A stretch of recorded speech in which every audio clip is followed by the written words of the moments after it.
Okay. Rudy, are you Yes. here? Perfect. Here, I'm going to spotlight you. Um, Bring you in. Okay, and let's spotlight myself as well. Fantastic. Okay, Rudy, thank you so much for joining us. Everyone, thank you for getting on time. We are really looking forward to this. For those of you who don't know, my name is Saul Hakim. I'm the president of the Yeshiva Israel Advocacy Coalition, and this is an event, Rudy, I have to tell you, that we've been looking forward to for a while. You were one of the most highly requested speakers by our students, and we've put together a whole list of questions from every topic, talking about campus activism to your personal beliefs and just some of the things that drive you and make you who you are. All these questions we had fielded from our participants. We have students from over 22 schools that are going to be on here tonight, and we're really looking forward to it. So thank you. Thank you for organizing this and for being there for your community. And I look forward to the questions, and I hope they're somewhat challenging. Okay, amazing. So I guess, should we just jump right into it? Let's do it. Okay, so I think let's just talk about you right now, and then we'll kind of go into your past a little bit. What does your average day entail? Depends on the day. Every single day is different. These past 2 weeks, I've been in a different country or a different state every day. I started off in Panama, then went to Miami, then to Nashville, then to New York, then to Toronto, then back to New York, then to UPenn, then tonight at Pittsburgh, tomorrow Tallahassee, the day after West Palm Beach, then New York, then I land in Israel. This is day after day. And that same day I fly back to Africa for 2 weeks for the next part of our documentary. So it depends on the day, depends on the month, but my life has been dedicated to helping Am Yisrael move forward. And there's several problems that I currently see in my life. I know that we all see different problems, and that's because we're all meant to do different things. I see assimilation, anti-Semitism. I see a lack of unity, a lack of vision and mission statement, the conflict between Israelis and Palestinians, and tribes of Israel being outside of our home and disconnected from our consciousness to be the problems. So I dedicate my life to resolving those issues and healing those problems. Wow, definitely quite the busy schedule. I remember seeing you here in Jerusalem just a couple months ago, and you were telling me a little bit about what you were doing, but it seems you've only been busier since. So besides for all of your in-person activities and speeches, a lot of our students on here know about you from social media. You're highly active, over 100,000 followers on Instagram. When did that start, and how did it start? So being an activist didn't start with social media. It started when I was very young. At the age of 7, I went through an anti-Semitic experience that taught me very quickly who I was, where I was from, and promised myself to dedicate my life to making things better for my people.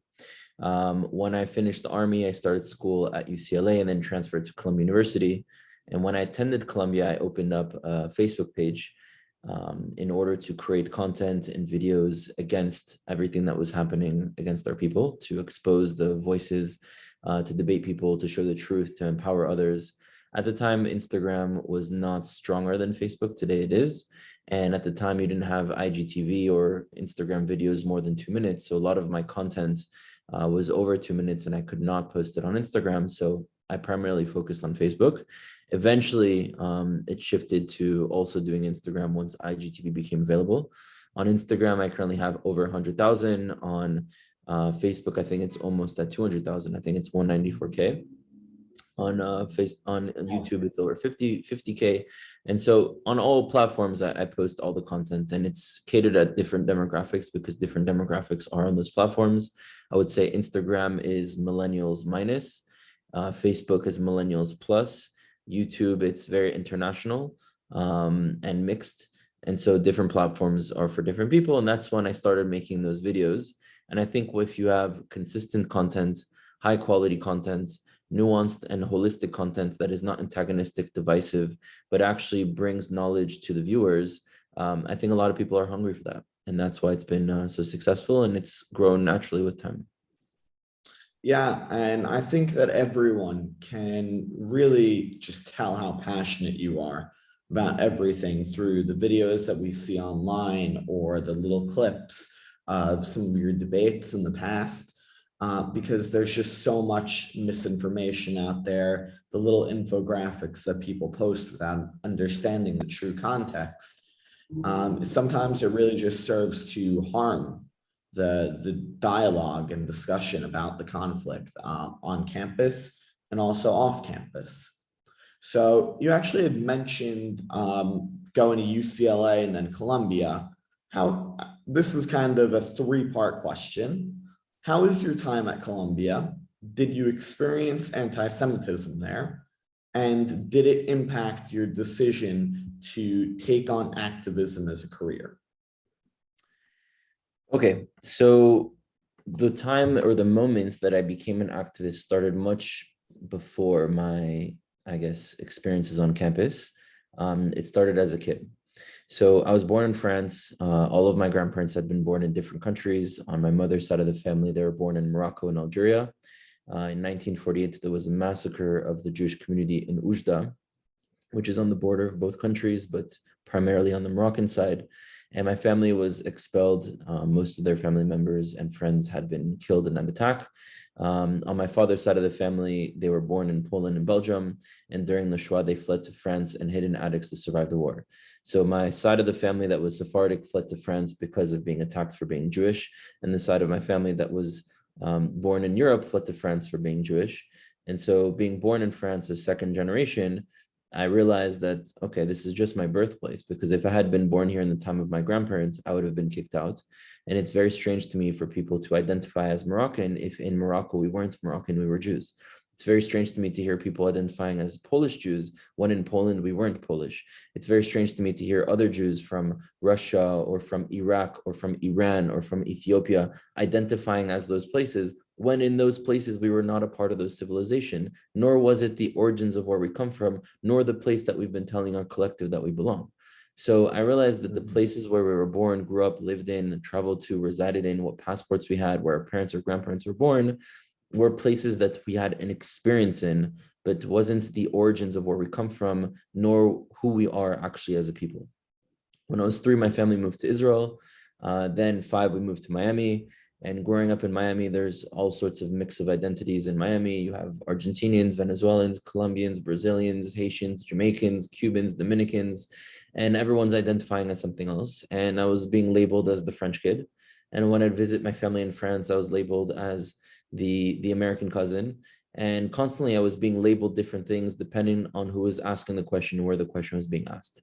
And that's what led me to try to find my own answer, not the answer that was being imposed by others. And when I was 7, I experienced my first dose of anti-Semitism. I was kicked off of a bus in London with my mom for being Jewish. The bus driver noticed my mom had a shirt with Hebrew on it, and he threw her off the bus physically. And when that happened, it taught me very quickly who I was, that I was a Jew. And that being a Jew is not just based on what I believe in or don't believe in, which is the definition of a religion. And that's not Judaism. So in my opinion, Judaism is not a religion, because if you don't believe in the Torah and Hashem, which I personally do, you're still a Jew. And if you don't believe in any religion, you're not a part of that religion, right? A Christian who doesn't believe in Jesus is not a Christian. A Muslim who doesn't believe in Muhammad is not a Muslim.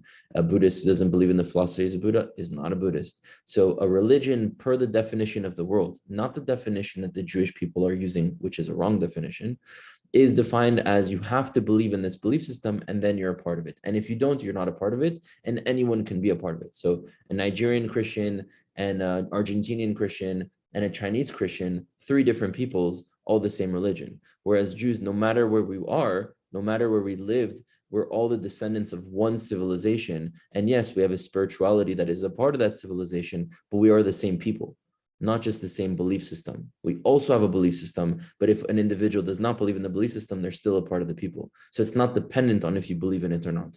So by that definition, it's actually not a religion per what religion actually means. I think the Jewish people are misusing that word. What we mean when we say religion and that Judaism is our religion, we mean that it's our identity, our spirituality, our history, our culture, our value, our land. And we're correct, it is that, but that's not what the word religion actually means. So having gone through that and realizing that being a Jew is my core identity, it's not my secondary belief system, it's who I am, where I'm from, where I belong, where my ancestors come from, and where my descendants will be. That's kind of what made me an activist. And that moment also made me promise in London that the next time I would deal with any form of darkness when it comes to things against the Jewish people, that I'd have to be prepared, whether it's emotionally, physically, intellectually, in any single way, even ideologically, understanding what is the greater idea happening here and how can I prevent it from happening, that I must be prepared for it. So I joined the army after high school because of that. And when I started school at UCLA, it's when I started to realize that there was this anti-Jewish, anti-Israel movement on college campuses. And that's also what made me want to transfer to Columbia. I kept hearing from many students that they wouldn't go to that school because it's too anti-Semitic. They didn't want to stay here because it's too much anti-Israel stuff. And so I went on Google and I typed in #1 most anti-Semitic school in North America. Columbia University was listed #1. So I transferred there. And I created a movement there to empower the Jewish students, to narrate our story, and to expose the voices that are against the Jewish people from the right and to the left. I definitely experienced a ton of anti-Semitism at Columbia and in these other spaces. And I'm sure as students will go to those spaces or are already on, they will see what we're talking about. And I'm focused on making sure that I do everything that I can to not necessarily be the answer. I'm not the answer to the problems of Am Yisrael, but I'm definitely not a part of the problem. And I'm trying to get more people to not be a part of the problem either. Thank you. You'd mentioned something about national identity within the Jewish people, Polish Jewry or Moroccan Jew, where these are all countries that we weren't accepted. In the European countries, we were put down. In the Muslim countries, we had dhimmi status. In America, we've had what's really unprecedented success. So when someone says that they're an American Jew, where for the most part, they have been integrated into society and accepted, how do you balance that with the narrative of the wandering Jew? So first of all, there's a question that was asked in the chat that was sent to me directly, so I guess it wasn't seen, but I'll answer it because I'm sure maybe other people have this question. When I was talking about Jewish people converting, the person asked, but that means that converts can never completely feel a part of the Jewish people. And that's not true, because different indigenous peoples have different ways in which people can actually join that civilization. We have a way in which one can convert, but when they're converting to Judaism, they're not just saying, I accept Torah, that's it, I'm a Jew. They're going through years of a process of adopting an identity, a history, a culture, a value system, a spirituality, Torah, a language, a connection to a land, a purpose, an experience of going through a world that's now anti-Semitic now that they've become Jewish. So they're going through a process of becoming part of a nation and civilization. And once they do, according to our own culture, they are just as Jewish as anyone else. A Jewish convert in our belief system, in the way our culture works, is a Jewish soul born into a non-Jewish body. And actually, many native civilizations also have very similar practices.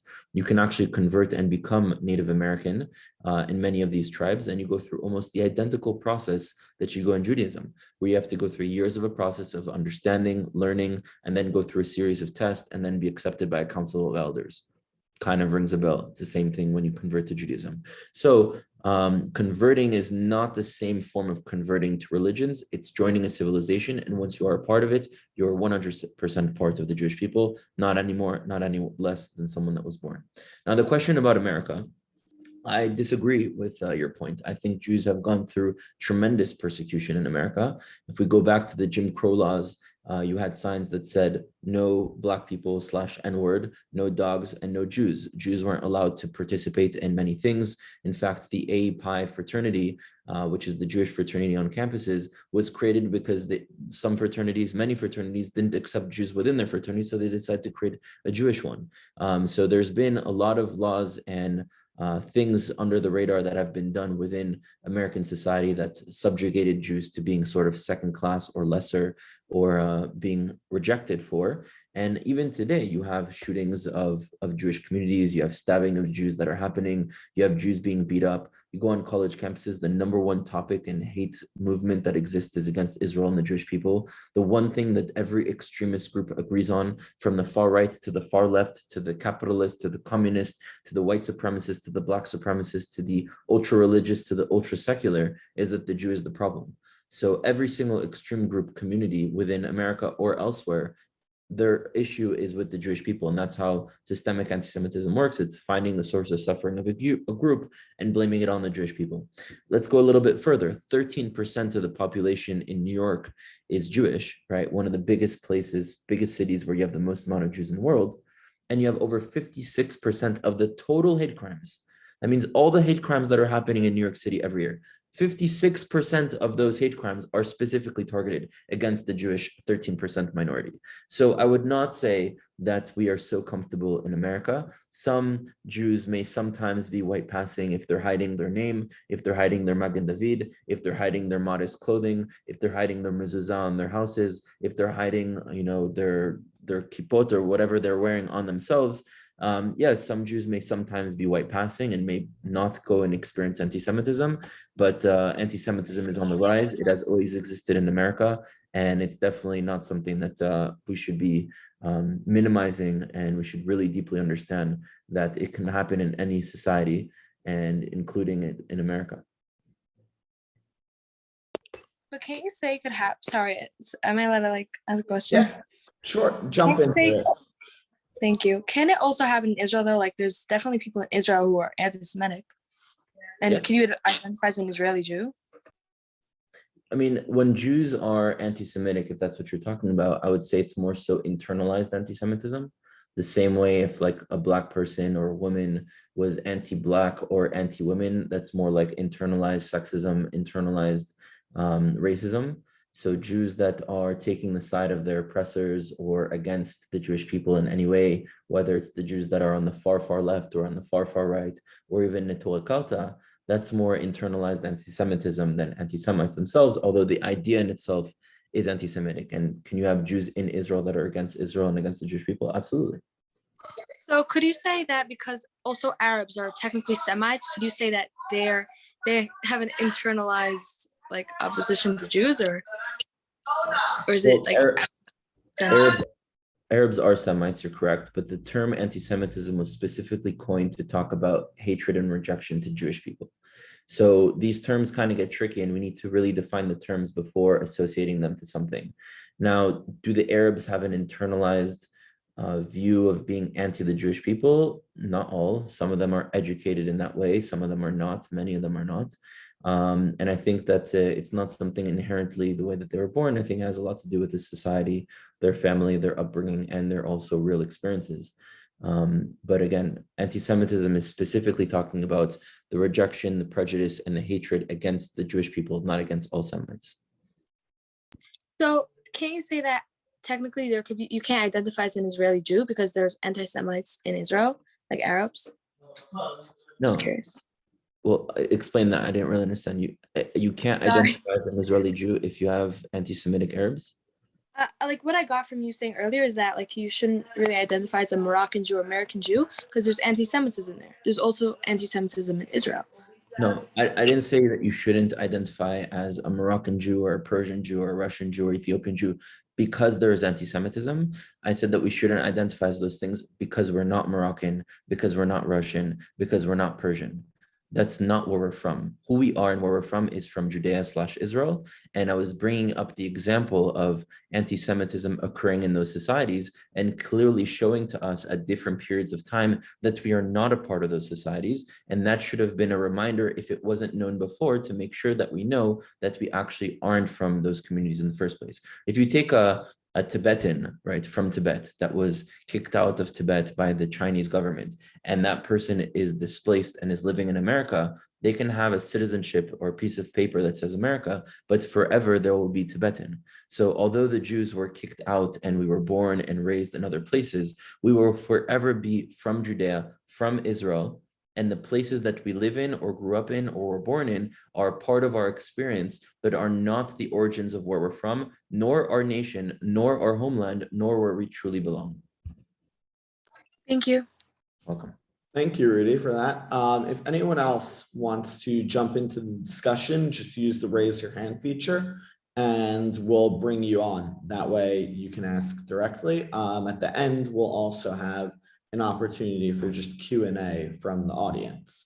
So Rudy, while you were president of SSI in Columbia's campus, what do you think was achieved? Did anything change from the start of your tenure at Columbia to the end when you graduated? Yeah, so as a transfer student at Columbia, I spent 2.5 years there. Definitely a lot changed. The beautiful thing about college campuses, as you all are in the age of college campuses or getting there, is that it's 4 years. You know, freshmen come in, seniors go out, and within 4 years, you have a brand new campus if you start from the beginning.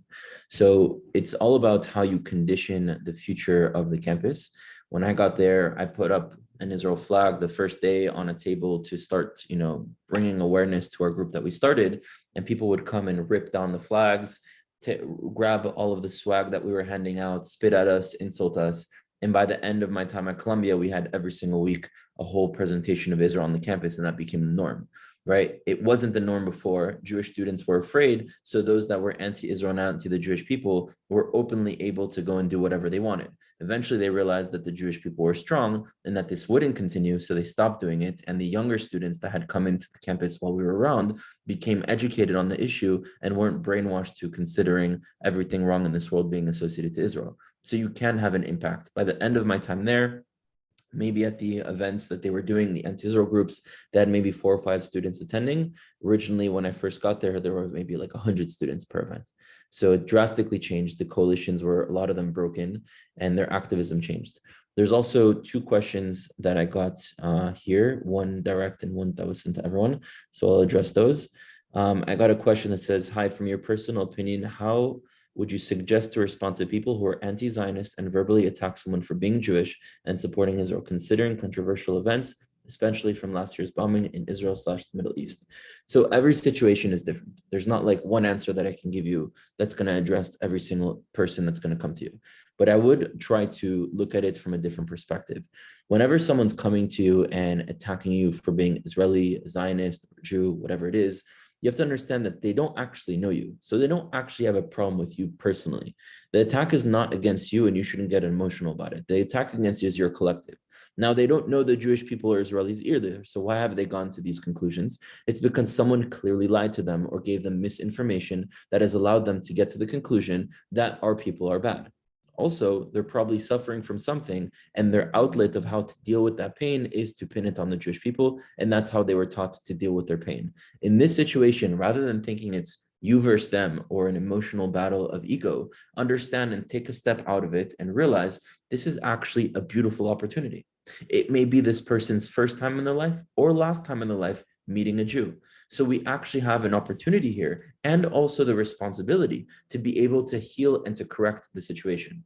What I would first do is ask them questions to figure out who they are and where they're standing. Are they Palestinian themselves? Are they people that are pro-Palestinian? Are they, coming from this place or that place? So for example, when someone tells me, are you a Zionist? Instead of saying yes, I was like, well, what do you define as Zionism? To understand first what they mean, where they got it wrong, in order to, in my answer, address the things that were mistakes.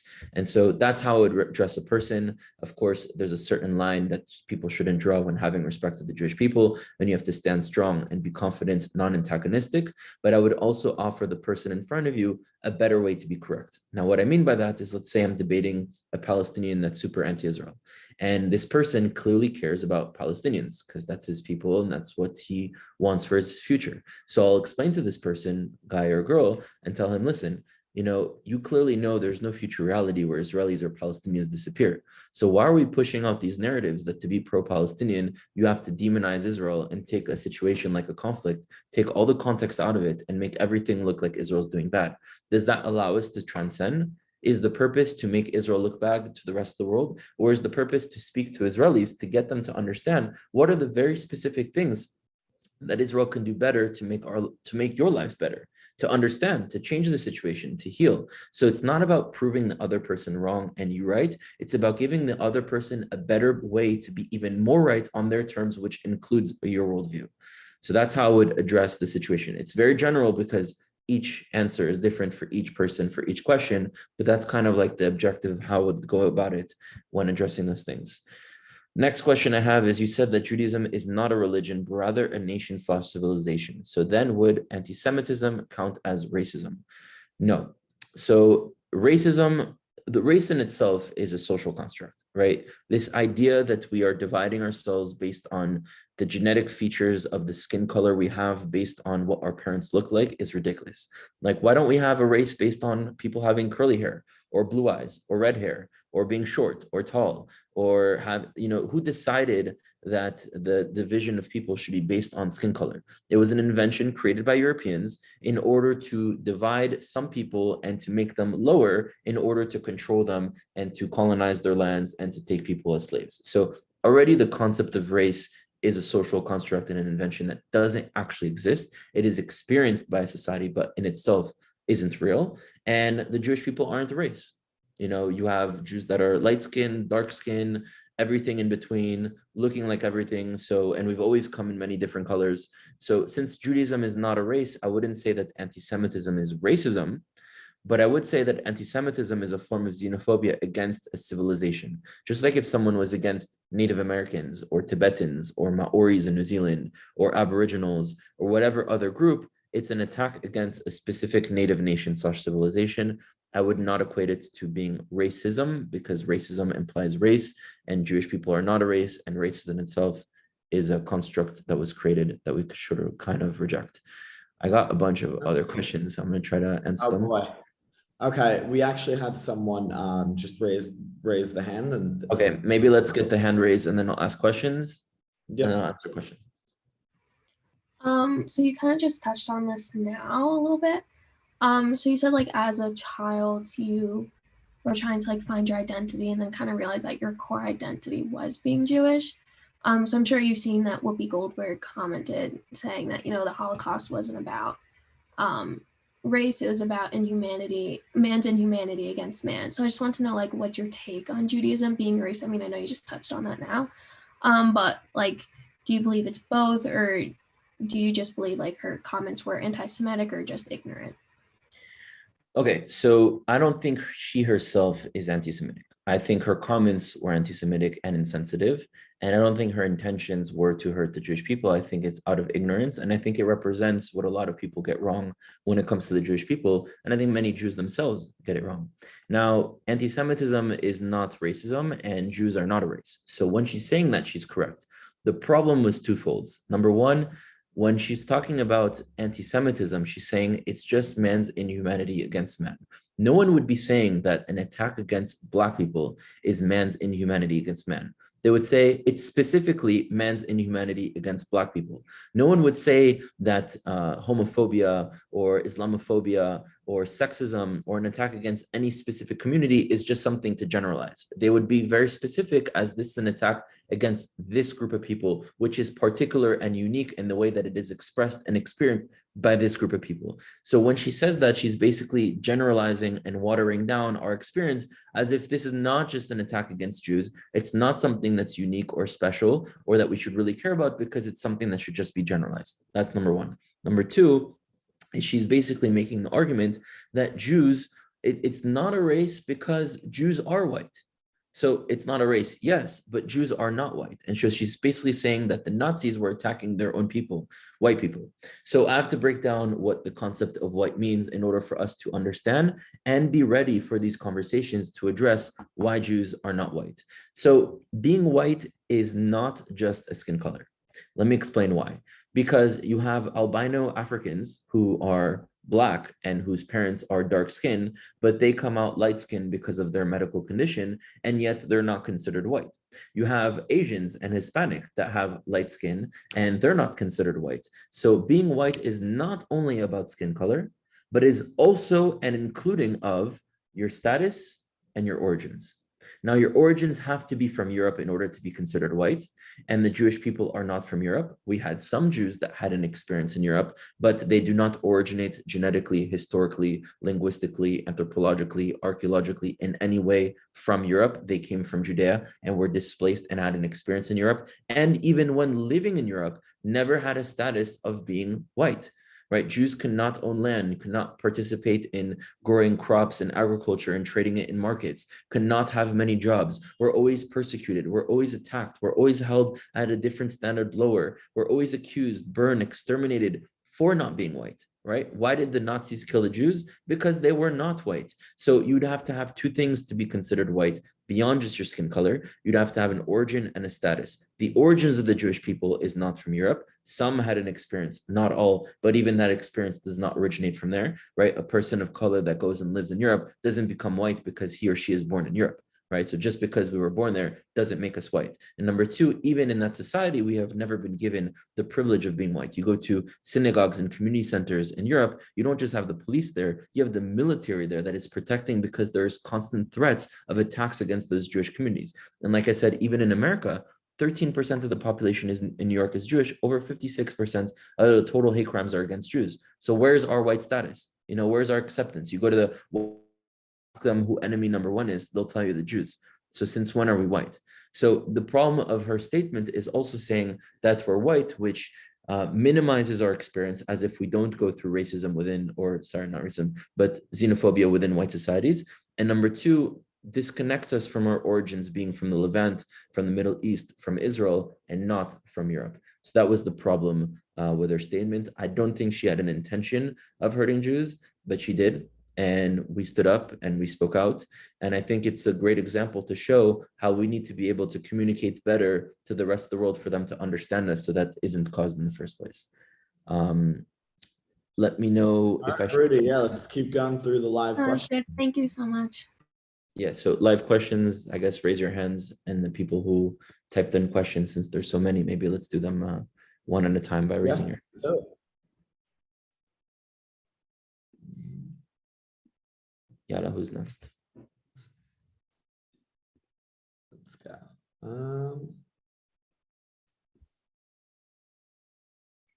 Okay. I'll give up. All right, there we go. Hannah Zucker. Okay. Hannah, do you want to be brought on stage or no? It's okay. Okay. So there you go. So I just wanted to clarify something about how you're defining race. So I think that the Nazis, they defined Jews based on like their parents, right? And their ancestry. Mm-hmm. So does that not is that not considered a racial status, like defining someone based on their ancestors rather than their culture or how they act? Well, race in itself, like I said, is a social construct. So anyone can kind of take that and manipulate it into whatever they want to make it as. And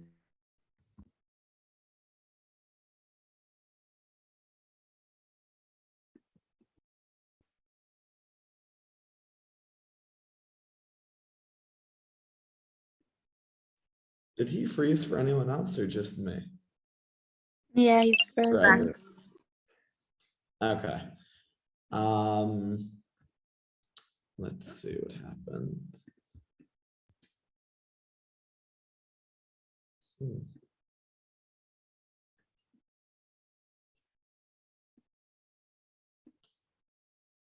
I think he might. Yeah, I think he might have gotten. my back. Yep, there you are. Okay, perfect.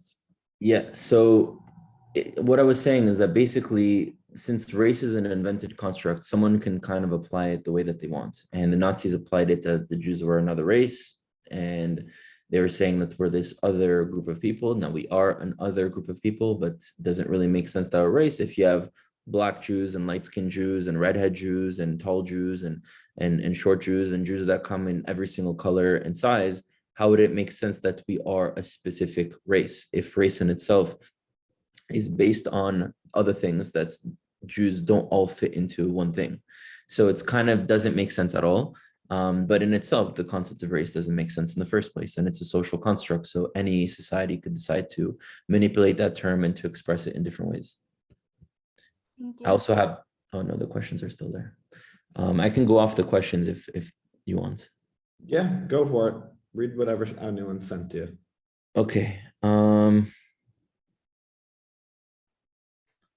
Read those. What would you say, in your opinion, is the best response you can give to someone who claims the IDF is unethical and oppressive? I would say that the IDF is the defense force of the Jewish homeland, and that Jews are defending themselves from forces that have tried to ethnically cleanse the Jewish people, and that we know what it's like to have a world without Jews that are able to defend themselves, and we'll never be sorry for it. That being said, if you have a problem against something specifically that the IDF has done, or that an individual has done, or that a policy that the government has done, rather than generalizing an entire people, let's be very specific in order to actually truly solve the problem. So for example, it's not only about caring about what has happened, it's also about why it's happening. So if you look at the death count in Gaza and you see a lot of people that have been killed to the recent conflict, do you really care about the Palestinians and the Gazans if you're just caring about what happened and not why it happened? Because the only way to change what has happened and what will happen again is by understanding why it happened and changing the why in order for the what not to happen again. So if someone is going to come and say, well, look at all these Palestinians that have been killed in Gaza, and be like, well, anyone dying is horrible. Doesn't matter if they're Palestinian, Israeli, or anything else. However, the reason why they've been killed is because a lot of rockets that was shot by Hamas hit actually the Palestinians and killed Palestinians. And B, Hamas was shooting rockets from civilian areas. Israel was shooting back, but warning first to make sure the civilians would leave. Hamas would force those civilians to stay. And then you have casualties that were created during war. So if you truly want to understand how to change the what, you have to understand the why. And I would focus more on the specifics of what's happening than just generalizing the Jewish people or its army or its state. Let's take the question from Ahuva Shachal. She rose her hand. Hi. Personally, during the conflict in May, I saw a video posted on TikTok with millions of views. That was a video of my brother during his army service that someone said was a video in Sheikh Jarrah where they were taking over a home, when really it was from August 2020.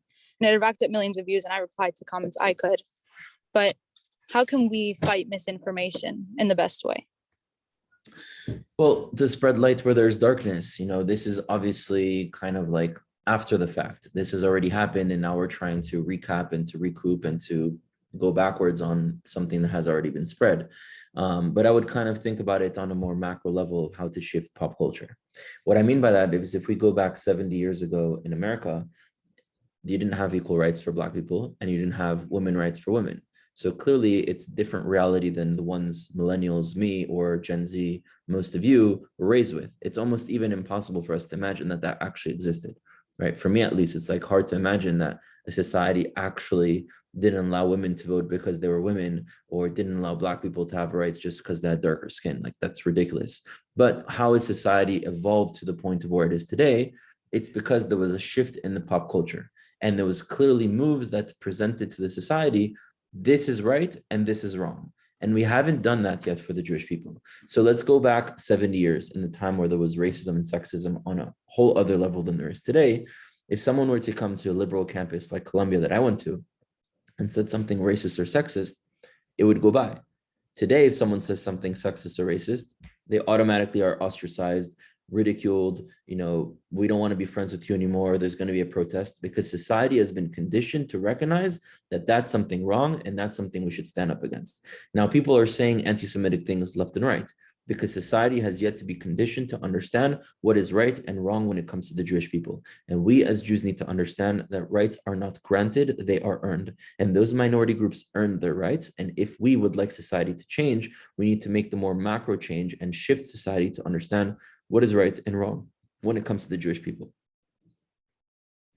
So I just got a question in the chat from someone asking, what is the pop culture trend with anti-Semitism, and where do you think it's going to go? Where it's going to go depends on us. And when I look at the Holocaust, which took away 6 million Jewish lives and millions of others, a lot of people blame the Nazis, and sure, the Nazis were responsible for pulling the trigger. But I think there's also responsibility for the Jewish leaders prior to the Holocaust, because we knew that it was happening. We saw it coming. You even have letters from Jewish rabbis and heads of communities writing to each other about the rise of anti-Semitism. And what did they say to each other? Don't worry about it. Let it be. It'll just get worse. If you do something, you're just going to get it to go even harsher on us. No, we need to actually side with Hitler, because anyways, Hitler's going to get in power, so might as well support him financially. And that very attitude is what allowed the Holocaust to happen. We say never again, not because when you say it, it means it doesn't happen again. It's because we take the generational commitment to make sure it doesn't happen again. And since we allowed it already to happen, we are now saying we need to make sure that we ourselves prevent it from happening. And if it does happen again, it means we failed. So this is not about blaming the victim. This is about making sure that we're no longer the victim. And that's the mentality we need to have in order to prevent it. Where the current pop culture lies is basically systemic anti-Semitism is finding the source of suffering and pain of a community or situation and finding a way to attach it to the Jewish people. You see right now with Ukraine and Russia, people are like, oh, you support Ukraine, then you need to be against Israel that are doing the things to the Palestinians. You look at COVID, oh, blame it on the Jews. You look at every situation, they're going to find a way to attach the Jewish people and Israel to it. That is systemic anti-Semitism. Now, how have they gone on campuses which represent the future political and intellectual class of the next generation and spread these ideas? They've gone to all the minority groups and convinced them that their source of suffering and pain is the same thing that Israel's doing to the Palestinians, or they're directly responsible, Israel in itself, for the suffering that they have in their communities. They'll go to the Native American group. Oh, some white colonialists came and stole your land. Well, the Jews are a bunch of fake white people who came from Europe who stole our land. LGBTQ plus, you don't have equal rights. We don't have equal rights. Women, you don't have equal pay. We don't have equal pay. Black students, you're being oppressed by the police and you have police brutality. Well, we're being oppressed by Israel and we have Israeli brutality. And they're finding a way to play on the emotions of every single one of these groups to get all of society to the conclusion that if they want to make the world a better place in the way that they care the most about, things that are affecting their own community, they have to stand against Israel. And they've been doing this work for over 25 years, while the Jewish students are refusing to actually stand up and do anything about it. And I'm going to be very clear that if we don't actually go there and challenge those things and change society and condition people to respect the Jews and respect ourselves, then it's going to get much, much worse. And I would recommend leaving America now. So a follow-up to that, how do you approach then the Jews that are, the vast minority, but their voices are being highlighted in organizations like Jewish Voice for Peace, where they claim a Jewish identity, but are staunchly anti-Zionist? Yeah, let's take the question hand from Talia Nagal. I saw your hand go up, and then I'll answer that question. Perfect. Yeah, I just wanted to ask about the systemic anti-Semitism, because wouldn't systemic imply that it's built into the construct of the system? And in all the cases that you were bringing, like obviously anti-Semitism has been attached to many different things, but not necessarily built into the system. It's like kind of a conscious decision each time, but it's not something that based off the system has to happen. Well, so I mean, it's not systemic. So there's a difference between the system in theory and the system in practice. If you look at the system in practice throughout European history till this day and throughout American history, every single extremist groups all agree on one thing, and that is that the Jewish people are the problem.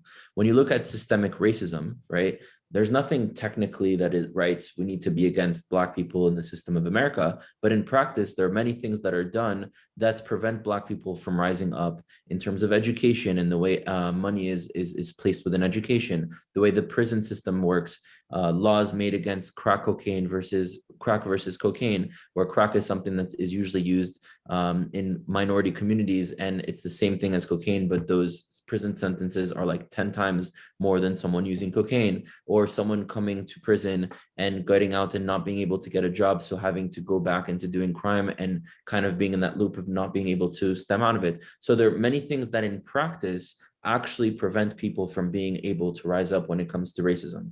When it comes to the Jewish people, if you look at this society, the society in practice of how it acts, every single minority group on its extremes Every single group on its extremes all agree that the Jew is the problem and manifest themselves as, if we want to fight for a group, we have to be against the Jewish people. You look at the Black supremacists like the Farrakhan's, and unfortunately a lot of these Black Hebrew Israelite movements, what are they saying is the fundamental problem? The Jews. You look at the white supremacists. What are they saying the fundamental problem is? The Jews. They're supposed to be the opposites. They agree that the Jews are the problem, and they manifest and practice themselves in that way. You go to the far capitalist, what will they say the problem is? The Jews are the communists. You go to the far communists, what will they say? Well, the Jews are the capitalists. Every single time that you go to an extreme group, this is how in white societies, systemic anti-Semitism has always functioned, keeping the Jew always as a position that we can keep in the middle and blame for our problems. If you want to go backwards in Europe, you looked at Jews not being able to own land and participate in agrarianism, which is a form of commerce via agriculture. Jews were always forced to be what? The tax collectors. Now, when Jews are collecting the taxes, they're not collecting it for themselves. They're collecting it for the king and queen. And when I'm saying taxes, I don't mean like 20% in order to benefit. I mean like people are being taxed 99% of everything that they were earning, and they were keeping themselves poor, and they were actually suffering from the situation. But who is collecting the taxes? The Jews. So the people are experiencing oppression by the hand of the Jews, even though it's not being collected for them. They're experiencing this.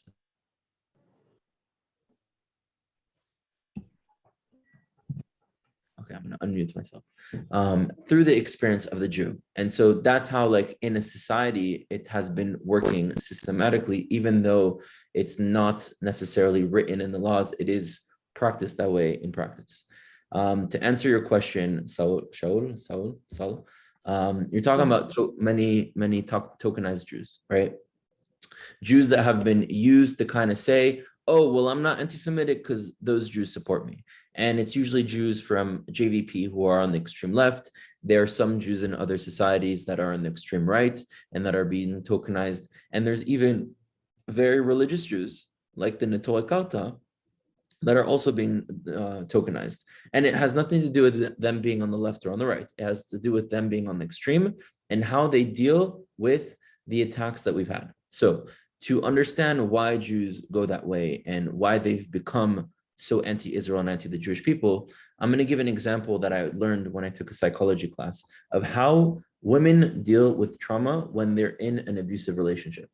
There are 3 ways in which a woman can respond to her being beaten by her husband or a man. She can defend herself, remove herself from the situation, and fight back. Option number 2, she can make excuses and pretend it's not a big deal, pretend it was just one time, pretend he was just really drunk, make excuses. Option number 3, she can blame herself. Say, no, it was my fault. I shouldn't have done this. I should have done that. I should have cleaned up. I should have cooked. And blame herself for her own trauma. That's the same 3 ways that Jews deal with anti-Semitism. You have some Jews that stand up, fight back, remove ourselves from the situation, and make sure that it doesn't continue. You have many Jews, most in the diaspora, that make excuses, pretend it's not a big deal. No, it's just against Israel. It's not against us. It's not that bad. If you do something, it'll just get worse. Or you have Jews that side with their oppressors and blame themselves, even from a subconscious level, that they're the ones why they're at fault. So they have to side with their oppressors against their own collective. And you see that happening from the far left, from the far right, and to the far religious and far secular, including the Netoa Karta, JVP, and so on. Okay, so we have 2 hands. Let me. Yeah, Shifra, and then Shiv first. There we go. Hi.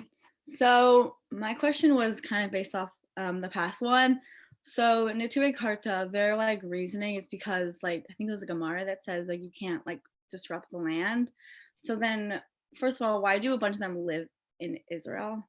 Because that doesn't make much sense to me. But also, if they're against like the state of Israel, then why do a lot of them go to like pro-Palestine like rallies? Like they're not like necessarily for like Palestine. They just don't like Israel. So their ideology comes from a lot of pain and trauma. We have to understand that a lot of Jews have been traumatized for generations. And like I said earlier, they've sided with the reality that Hashem wants us to suffer. Hashem wants us to be in Galut. And thus, we have to stay suffering and we have to destroy the image or the reality that we won't be suffering. And that's the state of Israel. Where they're getting it is from like the oaths that are written that says that you cannot come back to the land of Israel without the Mashiach. However, in that oath, it also says that the Jews would not in diaspora go through a huge persecution. So that oath is voided and doesn't stand because Jews have gone through tremendous amounts of persecutions and it doesn't count anymore. Plus, some people can say, like Rav Kook, that the Zionism itself is Mashiach ben Yosef, the physical reincarnation of who we are as a nation and a people, and we're still waiting for Mashiach ben David, an era where we like spiritually elevate ourselves and eventually get there. Now, I do think a lot of Orthodox and religious Jews had huge problems with Zionism as a movement because it was a secular movement. And according to them, you can't have something that you legitimize that isn't Orthodox, or else you're basically communicating to your constituents that it's okay to not be Orthodox. Even if it's the best thing, we can't support it because it's not us. And I think that's where a lot of it stemmed from ego. And the secular Jews wouldn't have gone to the conclusion where they got to if the Orthodox Jews had done it first. So that's the reality. But once the state of Israel was created and all these miracles happened, most religious and Orthodox Jews realized, okay, we were wrong all the time and we needed to do it. And this was legitimate. But now the question is, where do we move forward? Because the current structure that we have, in my opinion, is not a Jewish state. We have like a Western civilization state with Jewish decorations. And so the right isn't happy with it. The left isn't happy with it. The religious aren't happy with it. The secular aren't happy with it. And so in my opinion, this represents that we came and created a country to be like all other countries. Now, when in Jewish history did we do the same thing for leadership? When we picked Shlomo. The moment we picked Shlomo is because we wanted to have, not pick Shlomo, when we picked Shaul, it's because we wanted to have a king to be like all other kings. So we picked Melech Shaul. But when we eventually evolved to having Melech David, it's the moment that we wanted a king for the right reasons and not just to be like everyone else. So I see the current government and Zionism as Melech Shaul, the beginning of Israel's, legitimacy and strength and autonomy. But eventually we need to evolve into David, aka Mashiach ben David, which is this concept in the Torah, where we become Am Yisrael and the land of Israel and the state of Israel for the purpose of achieving our purpose in this world, which in my opinion, we're not yet doing that with the state of Israel. So there's valid critiques of the way we've set up the system, but the reason why Notoy Kalta are coming against it is A, from trauma, and B, from ego. Jemima.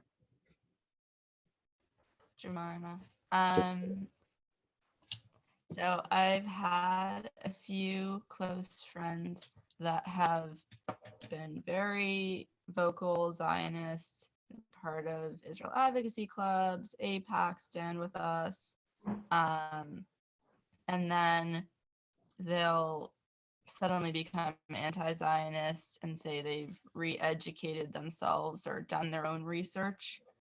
And then they'll become purposely disruptive during classes, saying that the school is brainwashing kids. Whenever anyone says anything about it, they talk about how Israel harms Palestinians. So I was wondering, like for one friend in specific, she used to be the president of our Israel Advocacy Club. How would you recommend that I or people like me address this, and is it worth it to address with them? First of all, it's always worth it to address and always worth it to try to heal people and always worth it to spread light where you have darkness. The reason that you experience darkness in your life, whatever it is because you were put there by Hashem to go and fix it. So whenever you see a problem, don't shy away from it. Don't put your head down, go and face it. And I do think it's important to speak. Now, why are people going that way? Number one, I think the narrative that we're taught about Israel is very shallow. We're taught about Israel's story as the story of the startup nation that created cherry tomatoes, ways, and drip irrigation, and that is the only democracy in the Middle East. That doesn't answer the fundamental question being asked today in intellectual spaces. The question is, who are the Jewish people and why does Israel have a right to exist? And we don't have a right to exist because we created an application that avoids police and traffic, and we aren't the people because we created small tomatoes. So because we're giving shallow answers, right, that don't actually answer the question, and then all of a sudden they go to the other side and hear Palestinians being ethnically cleansed and apartheid and genocide and this and that, and the Jews are this. Of course, someone's going to buy into that narrative. It's a better narrative than our narrative, which is just bragging about shallow things and doesn't tell our story. So who are the Jewish people? Why does Israel have a right to exist? The Jewish people are a 4,000-year-old native civilization from the land of Judea that were physically and forcibly displaced by a Western imperial white nation called the Romans. Even during our displacement, we maintained a constant presence in our homeland. And after thousands of years of persecution, extermination, and oppression, we created the most successful indigenous liberation movement that ever existed, that for the first time in history decolonized our land, revived our native tongue, revived our civilization, and created a model of light and success for all minorities and indigenous peoples throughout the world. And when you talk about Israel in that language, I didn't say anything that wasn't factual, but I contextualized it with a language that allows the audience to understand. And I think there are many other reasons why people go the wrong way. Misinformation, the only things they're hearing is against Israel, right? Most Jews do only events within our Jewish communities. The other people are doing events and creating coalitions all over. So maybe all that they're hearing is bad stuff. And you look at the media, it's also flooded with false information. Social pressure. Today, to be part of the left, you have to also be anti-Israel. So someone may want to be, part of their friend group and say, you know what, whatever, screw that, I'll throw Israel under the bus. It could be a rebellion against their parents. Their parents are super Zionist and they're against their parents, so they're going to go again. There could be many reasons that gets a person to those conclusions. All those should and must be addressed by Jews who are in tune with themselves, their soul, and their tikkun. I'm going to take one last question and then I have to rush. I have to give a talk at here University of Pittsburgh. So I'll take it from Talia Hazan. She has her hand up and then I have to go. Okay. Hi, nice to meet you. So I myself am of Moroccan and Polish descent. I have the Sephardi blood, I have the Ashkenazi blood. And my question is, what advice would you give to us as Jews and to what we can do to help unite our community, Am Yisrael? We're obviously targeted by many groups throughout the world, but what bothers me the most is the division within Am Yisrael, within our community, whether it's Sephardi, Ashkenazi, conservative, liberal, upper class, lower class. What advice would you give to us and how can we help solve the problem? That's a great question, and there's a few parts to it that I'll address. Number one, when you say Moroccan and Polish descent, I would say it more as Moroccan and Polish experience, because we don't descend from other Moroccans or other Polish people. We descend from other Jews that came from Judea that had an experience in Morocco and Poland. So when we say Moroccan and Polish descent to the world, it's like saying, okay, if you guys are Moroccan and you descend from Moroccans and Polish and you descend from Polish people, then go back there. That's where you're from. But that's not where we're from. That's not our people, and that's not who we are. We descend from Israelites and Judeans, and we had an experience in those places. So to specify that it's our experience in Morocco and not who we descend from. About what we can do, I think that the goals of Zionism, as we all learned it, was to return to Zion, to Zion, to Yerushalayim. Zion is another word for Jerusalem. And we sort of already did that, right? We did that in 1967. Now the question is, what's the next step? What's the next chapter of Jewish history? What is going to be our input in this trajectory of the Jewish story?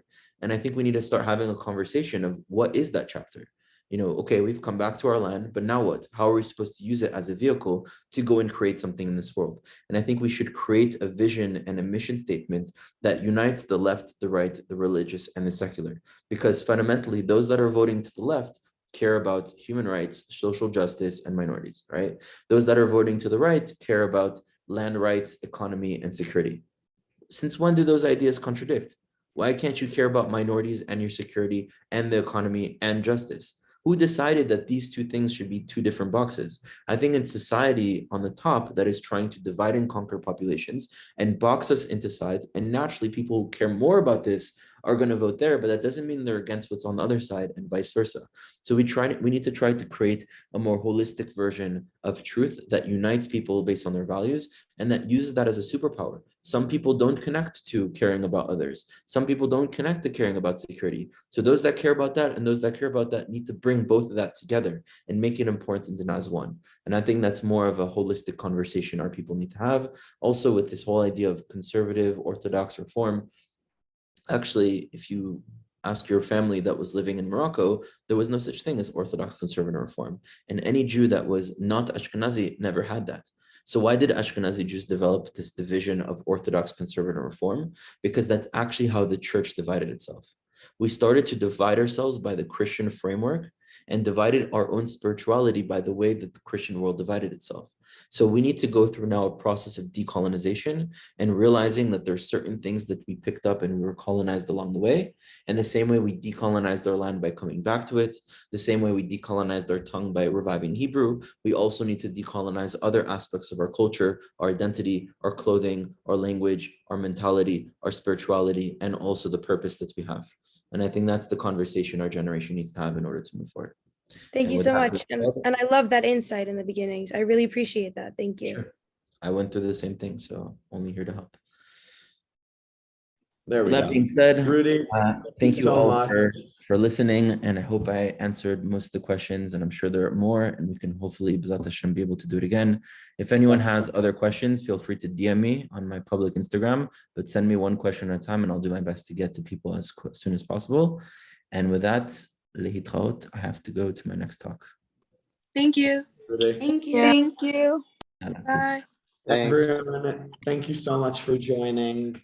Looking forward to having you all at our next event. And until next time, thank you. Bye. Thank you.